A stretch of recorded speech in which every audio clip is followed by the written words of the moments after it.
你们有没有发现，照片是个很神奇的东西？有些照片会改变我们的思考方式，有些则会触动我们的情绪，但只有极少数能彻底改变我们对自身在宇宙中位置的认知。今天我们要聊的是那些意义非凡的太空照片，它们记录了恒星的诞生，人类首次踏足地球之外的瞬间，甚至捕捉到了时间的边缘。每一张都承载着探索的故事、视角的转变，以及在这浩瀚宇宙中活着的意义。这是我们观察宇宙的方式，也是宇宙映照我们的方式。这张照片看起来就像科幻电影里的场景，灰蒙蒙、光秃秃的月球表面铺满前景，而就在它上方，一个蓝白相间的小星球从漆黑的太空中探出头来。但这并不是虚构的，这就是地球，咱们80亿人类的家园。人类第一次用肉眼看到它从月球地平线上升起的样子。咱们再来看下一张照片，这是在阿波罗8号任务期间拍摄的，那是人类首次载人绕月飞行。当飞船飞到月球背面时，比尔·安德斯下意识地拿起相机对准窗外，他看到的不只是月球的又一张照片，而是更深远的东西。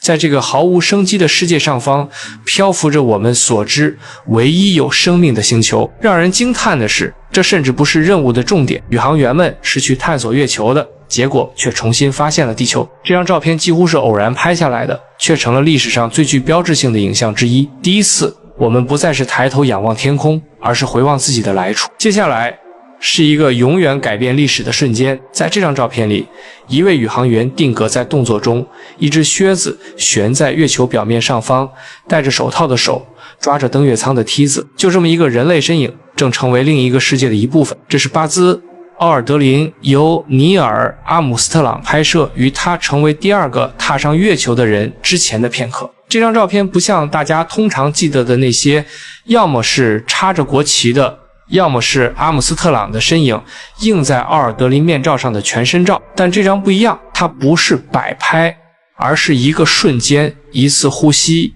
一次心跳。巴斯一边抓着一边放开，在2个世界之间徘徊。现在咱们去看看那个曾经遥不可及的红色星球，你眼前的景象是不是有点眼熟？灰蒙蒙的岩石地貌，上方是淡橙色的天空，石头散落着，像是被古老的河流冲过，地平线近得仿佛走几步就能到。但这不是地球，而是火星。这张照片是1976年美国宇航局的海盗1号着陆器拍的，照片用惊艳的色彩展现了火星表面的真实面貌，锈红色，被风侵蚀，荒芜却又很美。你几乎能想象自己站在那儿，靴子踩在外星尘埃上嘎吱作响。它不再只是天空中一个红色的小点，而是一个目的地。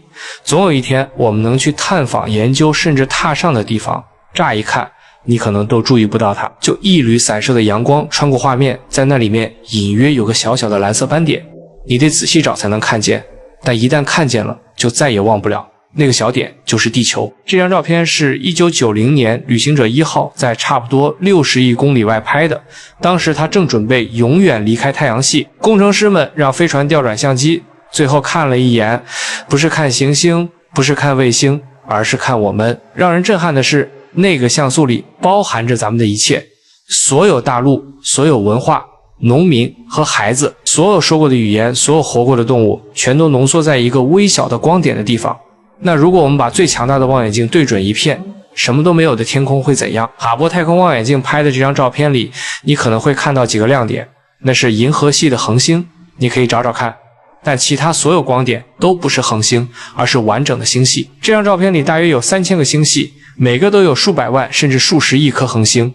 更让人难以置信的是，拍摄的位置，那片天空小的就像伸直手臂时看到的针孔那么大，这鲜明地提醒我们自己有多渺小。日常生活中的烦恼当下看来天大，但在宇宙面前不过是星系尺度上的一粒尘埃。乍一看，这张图可能像一张奇怪的彩色地图，蓝、红、黄交织的漩涡铺满椭圆形的画面，不像恒星或星系，但它的意义要深远得多。这是宇宙微波背景辐射大爆炸留下的微弱余晖，多个探测任务捕捉到了它。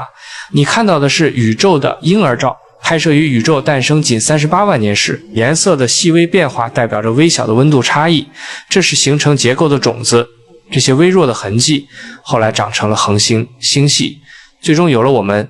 接下来是一个既神秘又真实的场景。这张照片像梦境一样，巨大的气态烟柱在星海之中升起。这是创世之柱，位于鹰状星云内，距离地球约6500光年。由哈勃太空望远镜拍摄，这里是恒星的诞生地，正在不断形成新的恒星。每个气柱都有几光年宽，在它们寒冷的阴影里，新的恒星正在诞生。它们不是静止的雕塑，而是充满运动，被恒星风和引力历经数百万年雕琢而成。这就是恒星、行星乃至生命的起源。下一章不一样，因为这一次我们早知道它会来。照片中，土星环像一座天体桥梁，横跨画面，远处还有一个淡蓝色的小点，地球。这是卡西尼号探测器在约14亿公里外拍的，从太阳系外围捕捉到的家园。和旅行者号那张不同，美国宇航局提前宣布了这次拍摄。那一刻，全世界的人们都抬头微笑，知道太阳系外围有个相机正在拍下自己。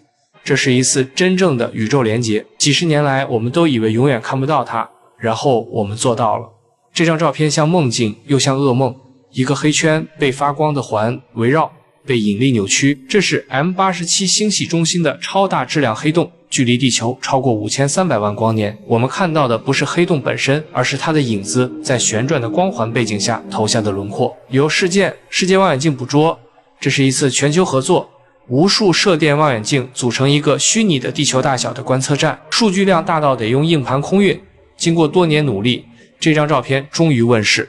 它不是模拟，不是猜测，而是超大质量黑洞的真实影像。最后是迄今为止对时间最深远的一瞥。这张照片让人震撼，无数星系像散落的珠宝铺满黑暗，有螺旋状的、弧形的、模糊的，多到数不清。有些已经存在超过130亿年。我们看到的是它们在时间黎明时的样子。这是韦伯望远镜的首张深场照片，那些小小的红色斑点是最早形成的星系之一。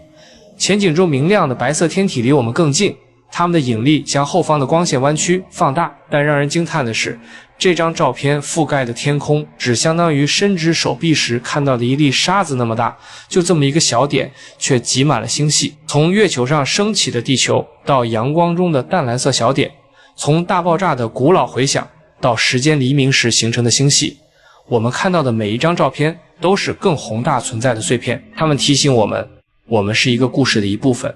这个故事在我们之前很久就开始了，在我们之后还会延续很久。但这里有个美妙的悖论，我们越向外看，就越能看清内心。这些照片不只是展示太空，更是展示我们自己，渺小、脆弱、转瞬即逝，却又能成就伟大。或许这才是最了不起的成就，不只是在这颗淡蓝色的小点上生存，更敢于抬眼望向黑暗，问一句：那里还有什么？这里是老胡探秘社，感谢你的观看，我们下期再见。